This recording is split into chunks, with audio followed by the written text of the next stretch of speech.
கடலோர கிராமத்தில் முருகன் என்ற நேர்மையான மீனவன் இருந்தான். அவன் வறுமையில் இருந்தாலும் உழைப்பில் சோர்வறியாதவன். அன்றாட பிழைப்புக்கே அவனுக்கு பெரும் போராட்டமாயிருந்தது. முருகன் கடலை பார்த்து பெருமூச்சுடன், இறைவா, இன்று ஒரு நாளாவது நல்ல மீன் கிடைக்காதா? வீட்டில் குழந்தைகள் பசியில் காத்திருக்கிறார்களே. ஒரு நாள் வழக்கம் போல அவன் வலையை வீசிவிட்டு காத்திருந்தான். நீண்ட போராட்டத்திற்குப் பிறகு வலையை இழுத்தபோது அதில் மீன்கள் இல்லை, ஆனால் ஒளிரும் ஒரு பெரிய சிப்பி ஷெல் இருந்தது. சிப்பி மெல்லிய முருகா, நான் பேசும் சிப்பி, நீ நேர்மையானவன் என்பதால் என்னை கண்டாய். நான் உனக்கு உதவுவேன், ஆனால் ஒரு நிபந்தனை. உனக்கு தேவையானதை மட்டுமே எடுத்துக்கொள், பேராசைப்படாதே. முருகன் ஆச்சரியமும் நன்றியுணர்ச்சியுடல், நிச்சயமாக சிப்பியே, பேராசைப்படுவது பாவம் என்று எனக்கு தெரியும். அந்தச் சிப்பி முருகனுக்கு கடலின் சிறந்த மீன்பிடி பகுதிகளை காட்டியது. முருகன் தினமும் தேவையான மீன்களை மட்டும் பிடித்து வியாபாரம் செய்து விரைவில் தன் கடனை அடைத்து தன் குடும்பத்தை பாதுகாத்தான்.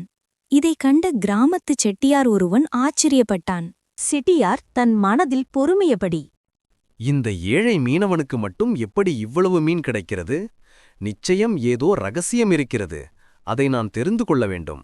செட்டியார் ஒருநாள் இரகசியமாக முருகனை பின்தொடர்ந்தபோது சிப்பியின் ரகசியத்தை கண்டுபிடித்தான்.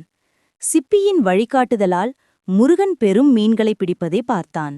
செட்டியார் முருகனிடம் மூடி பேராசையுடை, நிறுத்து முருகா, அந்த சிப்பியை என்னிடம் கொடுத்துவிடு.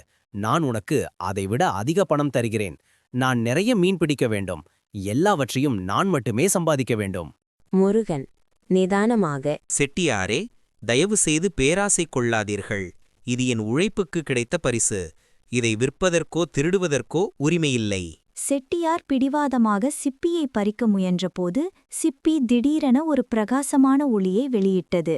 சிப்பி கடும் குரலில், உன் இழிவான எண்ணத்துடன் என் எல்லைக்குள் வந்தாய். நீ ஒருபோதும் நிம்மதியாக வாழ முடியாது.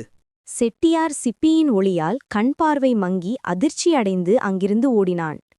அதன் பிறகு அவனால் எந்த வியாபாரத்திலும் லாபம் ஈட்ட முடியவில்லை. முருகன் தொடர்ந்து நேர்மையாக வாழ்ந்தான்.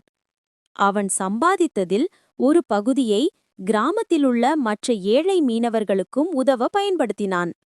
முருகன் தன் மனதில், பணம் என்பது தேவைக்குத்தான், பேராசைக்கு அல்ல. என் நேர்மையே எனக்கு கிடைத்த பெரும் செல்வம். அந்த ஏழை மீனவன் இறுதி வரை தன் கிராமத்தின் மக்களுக்கு ஒரு நல்ல வழிகாட்டியாக வாழ்ந்து உண்மையான உழைப்பும் நேர்மையும் ஒருபோதும் தோற்காது என்பதை நிரூபித்தான்.